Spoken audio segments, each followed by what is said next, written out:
Several weeks ago, in a vote to allow trans students to use whatever bathroom they wish, you assured us that these policies were perfectly safe, as neither yourself nor law enforcement could provide a single example of any trans student assaulting any girl in any bathroom, in any school, in any state, anywhere at all, in fact.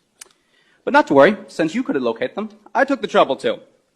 See, Loudoun County, Virginia, where last year, under district policy, a trans student was allowed into the women's bathroom where he assaulted a girl. To cover it up, they moved him to another school where he did it again.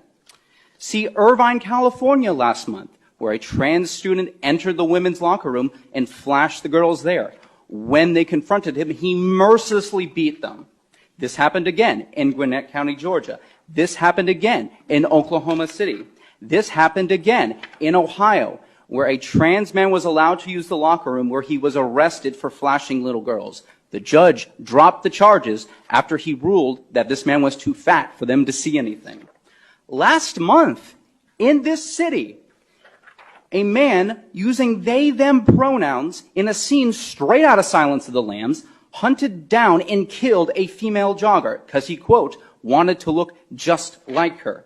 And before you say that these are anecdotal evidence, just note that in a survey of trans inmates in federal prisons, half were convicted of sexual assault and 90% were convicted of violent crimes, well above the general prison population.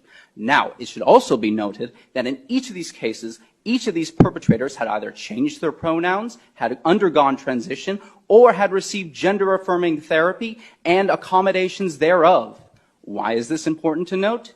Probably for the same reason we recognize as a society that you do not affirm that people with anorexia can be healthy in any way. You do not affirm that somebody with schizophrenia is hearing voices. And you do not affirm that somebody in a manic episode is having great ideas. Because when you leave somebody to languish in their false mental state, i.e. men who think they are women, they will inevitably lash out and harm themselves and those around them.